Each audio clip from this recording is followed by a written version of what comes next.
everyone, welcome back to my YouTube channel, and today I'm going to be giving my match predictions for week 27 Premier League fixtures. And if we get anything like we just saw week 26, we are in for some great results. We saw some epic comebacks like Arsenal beating Bournemouth 3-2 in the dying embers of the game. We saw Liverpool not only humiliate, not only embarrass, but absolutely slaughter their arch nemesis Manchester United 7-0. We even saw Chelsea win a Premier League game, beating Leeds 1-0. So I'm telling you, if we get anything like we just saw, we are in for more surprises, more shocks, more thrillers, and let's just hope we're going to be seeing more of the same, and I don't think it's going to disappoint. We got Liverpool versus Bournemouth. We know what happened the last time when these two sides faced off each other, Liverpool winning 9-0. Let's see if Bournemouth can get revenge against them. We also got Manchester United versus Southampton. Can Manchester United bounce back and return to winning ways, beating Southampton, who are pretty much in the relegation zone as we speak?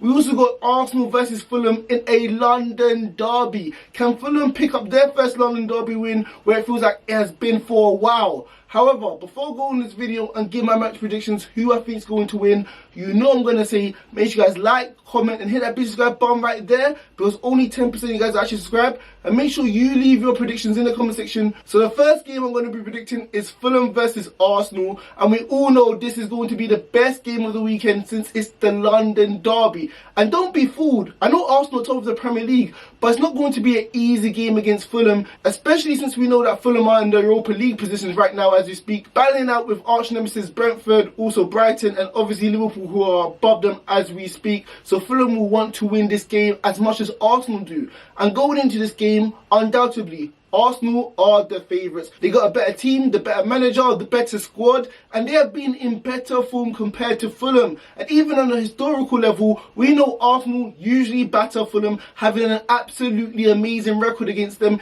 Even early on in the season, where it just felt like Arsenal weren't at their best, they were still able to grind out that win at the Emirates, winning 2-1. Also, in London derbies, we know Arsenal are undefeated this season. It feels like it's been an unblemished record when it comes to playing in London derbies, because they're always up for the fight. Whereas Fulham, we know they notoriously struggle to win London derbies. So everything's pointing into the direction that Arsenal should coast and win this game quite fairly easily, especially due to the fact that recently they haven't been at their best, they haven't been top notch, they haven't been in their prime like early on in the season, but they have learned the ways of grinding out the results when they have not been at their best. Look at the game against Aston Villa, look at the game against Bournemouth. We are seeing some top tier mentality when it comes to going down, showing the character and the fight and the attitude to crawl back into the game and get the all important wins. However, Fulham is going to be a difficult game. We know Fulham have been marvellous this season, and Mitrovic up front, although he hasn't been at his dazzling best bullying defenders, we have seen in recent weeks Arsenal do struggle against a target man up front with Haaland, with Calvert-Lewin, etc. So Mitrovic, who's one of the top tier strikers in the league when it comes to bullying defenders, we know he may have a field day against Saliba and also Gabriel. Also, Paulinho is going to be returning in this game after suspension, and we know he was severely missed in the game against Brentford because we know he protects that back four, and I expect this to be on full effect when players like Odegaard, Xhaka, Zinchenko do pick up the ball in the midfield to try and hurt Fulham. Also, we know Arsenal are going to be entering this game maybe a little bit leggy, especially since they do have to play in the Europa League game on Thursday, so they may be a little bit tired, they may be a little bit jaded, and potentially Arteta might rotate his squad again like he did against Bournemouth, and we saw the severe decline in their performance when players like Xhaka wasn't starting and Vieira and Tomiyasu were starting, and we just saw the quality levels did drop off and Arsenal weren't able to capture the momentum they had been building throughout the season. However, Arsenal they have toughness, they have know-how, and they have experience when it goes to going away to tough grounds and win. We've seen in this season throughout, going to bogey grounds where you feel like they're not going to be able to win, but they have been able to mentally jump that hurdle, especially in the games against Aston Villa. We saw against Tottenham away, games where they usually do lose. And we know Arsenal do have a superb record against Fulham. I think the Gunners will be able to win this game. They won't be at their sparkling best, maybe a little bit leggy, but I think they have the elite manager, elite mentality, and players who know how to get the game won. I'm going to go for a 2-1 away victory for Arsenal within this fixture. So the next game I'm going to be predicting is Bournemouth versus Liverpool. And we know this is going to be a massive game when it comes to the relegation fight for Bournemouth. And we know for Liverpool, they need to continue their momentum, their winning ways when it comes to the top four battle. And going into this game as a Liverpool fan, how can you not be happy and satisfied? 5 games undefeated, 4 wins. We have literally destroyed our arch nemesis rivals Manchester United by 7 goals, with important key forwards finding their mojo, finding their rhythm, getting goals. All of them braces. Gakpo, what a wonderful, amazing performance against Manchester United. Mohamed Salah looks like he's returned to the party, getting a brace against Manchester United, being relentless, never giving players like Lisandro Martinez or Shaw moments of rest. And Nunes, he is finally finding in the back of the net. So what is there not to love about Liverpool? They've been playing marvellous, they've been brilliant, and dare I say, we're showing a little bit signs of the old Liverpool, especially with Van Dijk at the back, showing his toughness. He's bringing his steel and his intensity when it comes to his defending as well, settling in the back four. Konate, I feel like he's been a wonderful addition back in the squad ever since he's returned from injury, because it feels like Van Dijk can focus on his role, obviously not being preoccupied by mistakes that Matip or Gomez are performing. Bournemouth should really be scared, especially since we know they have the worst defensive record when it comes to the Premier League, conceding so many goals. We saw against Arsenal surrendering the 2-0 lead, conceding 3. We saw against Manchester City, conceding 4. We can even go earlier on in the season and against Liverpool, conceding 9. It is a very leaky defence with no organisation and no discipline. And despite O'Neill has been able to get them scoring goals this season, we know when it comes to relegation scraps, you need to have a solid defence who know how to command and marshal their backline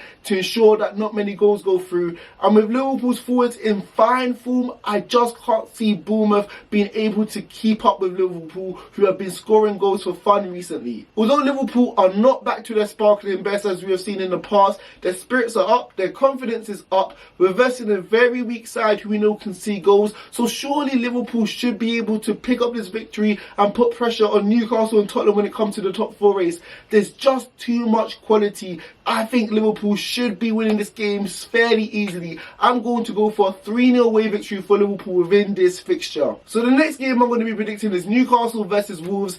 And yes, I feel like this is going to be very important for Newcastle, who are looking to bounce back to continue their ways of potentially finishing in the top 4. And we know Wolves need the 3 points to potentially put more distance when it comes to themselves and their relegation battle. And going into this game, despite both teams obviously being at different ends and spectrums of the table, I feel like it's a lot closer than people think. This is because we know Newcastle haven't been at their sparkling best throughout the last few weeks or so, especially losing in that Carabao Cup final against Manchester United. The psychological damage is going to do to the psyches of the players for Newcastle. I don't know if mentally they're going to be able to recover from this, especially so soon in this game against Wolves, especially losing against Manchester City 2-0. And when it comes to Newcastle, obviously you're allowed to lose in Manchester City. A lot of teams do.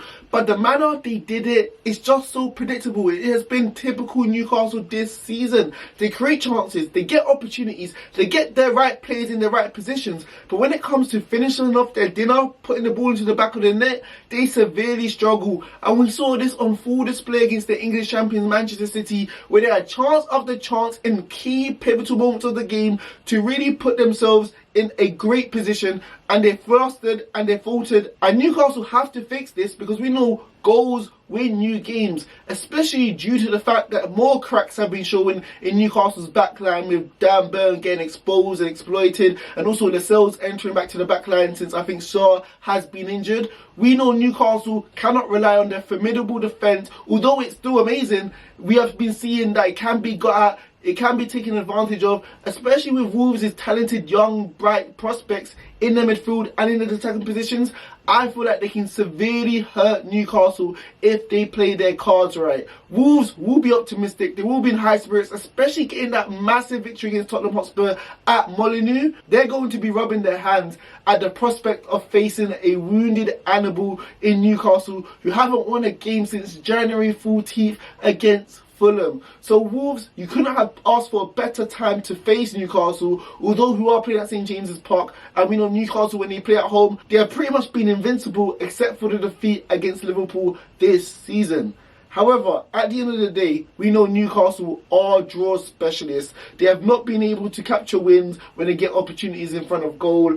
I feel like they should start Anthony Gordon. St. Maximin is just too inconsistent. Maybe they should play Guimaraes in more an advanced role, because we know players like Longstaff and Willock on the ball when it comes to breaking down low blocks, they're not really that effective.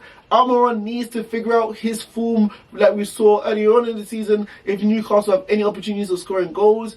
But at the end of the day, I think Wolves will be resilient. They will be tough enough. They will be able to show their ability to defend, compact and counter against Newcastle. And with Lopetegui being able to unlock their talented players' best ability, even Traore, his ability to score the goal against Tottenham, a difficult finish. And we know Traore is not very used to doing stuff like that.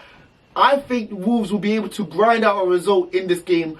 I'm going to go for a 1-1 draw between the two sides within this fixture. So the next game I'm going to be predicting is Manchester United versus Southampton.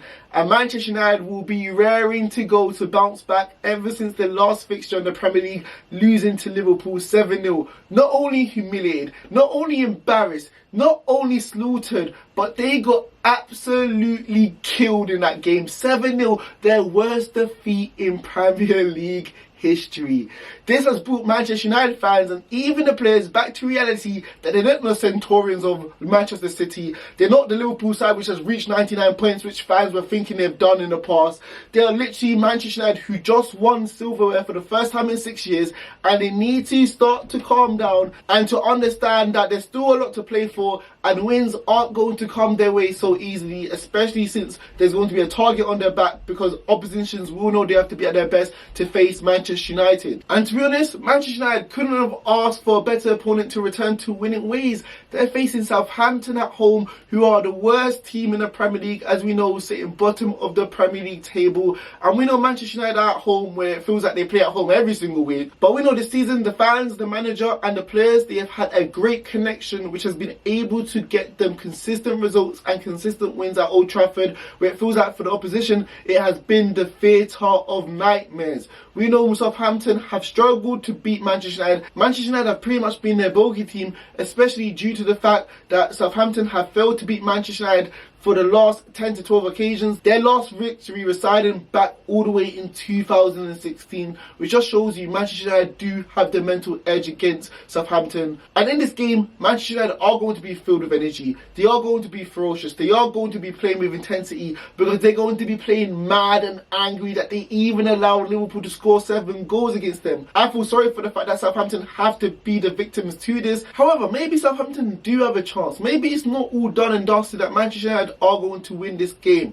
We know Sellers, their new manager, has been performing wonders with this squad, getting 2 wins out of their last 3 games. 2 clean sheets against very good oppositions against Chelsea and Leicester City, especially Leicester, who we know have been scoring goals for fun. And this is a massive foot. This is a massive accomplishment for Southampton, who we know have been so leaky this season, who have not been able to maintain consistent clean sheets week in, week out. The fact that Sellers has been doing this has been showing that the players of Southampton shows the fact that they do believe in him, do have faith in him, and have been fighting for one another to be in compact shape to ensure it's been difficult for oppositions to break them down. Especially due to the fact that Manchester United are still missing their key player Eriksen, since we know he's been so pivotal being that deep playmaker role, creating opportunities and chances for the forward players. Maybe it might not be enough. However, I'm not going to go that far. Manchester United will be playing with a newfound anger, which I think Southampton are not going to be able to deal with, especially with players like Casemiro, Martinez, Anthony and even Varane, who play like this. Southampton may be overwhelmed in the theatre of nightmares. I'm going to be predicting a 2-0 victory for the home side Manchester United within this fixture. So the next game I'm going to be predicting is Tottenham Hotspur versus Nottingham Forest. These two teams are no strangers towards one another, since they have already faced twice this season, both winning 1 apiece. And when I told you that Tottenham Hotspur were going to drop points against Wolves, that wasn't a prediction, it was a spoiler. I was telling you what's going to happen in the future, and it happened. Spurs being Spursy in their typical fashion, dropping points, never being able to build momentum, build solid foundation of performances to give them hope and inspiration for the latter half of the season. We just know when there's expectations for Tottenham, they falter, they fluster, and they show their true colours of being choke artists. And Tottenham Hotspur, although we know going forward they did have so many chances against Wolves, literally hitting the bar so many times I lost count and having clear-cut chances, maybe you can say it was a day at the office and they weren't at their best, and on another day they would have destroyed Wolves. But is that really true? Because we know Richarlison still hasn't scored a goal for Tottenham Hotspur this season. We know Huminson hasn't been at his sparkling best compared to previous years. When Harry Kane doesn't score, is this pretty much the end of Tottenham Hotspur, that they don't really have that clear-cut, clinical striker apart from him? Who knows? However, maybe Tottenham Hotspur are fortunate. because they are facing Nottingham Forest, who have been brilliant this season, but have only been brilliant at home at the City ground. I think they've only won one away game all season, and that was against Southampton, who reside bottom of the Premier League table as we speak. Nottingham Forest rely on the crowd's energy, rely on the crowds cheering them, giving them that all-important boost when it comes to pivotal moments of the game, and they're not going to have this against Tottenham Hotspur. They are pretty much a flip side of who they've been at home when it comes to the Premier League season, Nottingham Forest. I do like Nottingham Forest's makeup. I do like the players they do have. Players like Brennan Johnson, who we know has been so good this season, scoring pivotal braces against Leicester City, and even in the last fixture, getting Nottingham Forest a draw. And also we know Gibson White has been a good signing, who's been doing the dirty work, been on the heels of defenders, literally nipping the ball and being that support man for Brennan Johnson. And maybe as a duo, they could cause Tottenham Hotspur problems, who we know at the back have been so pathetic this season, having the second worst defensive record in the Premier League table in the top half. So that just shows you everything you need to know. When you verse Tottenham Hotspur's defence, you're always going to get an opportunity, you're always going to get a chance, as long as you maintain yourselves within the game. However, I'm not confident enough with Nottingham Forest to be able to shut down Tottenham, especially away from home, where it feels like they have a little bit of stage fright and they're not being able to muster that mental strength to literally shut teams down and get a result away from home. In this fixture, Spurs will have enough, they will have enough quality, they will have enough talent, and I think they're going to be able to win this game 2-0 at home.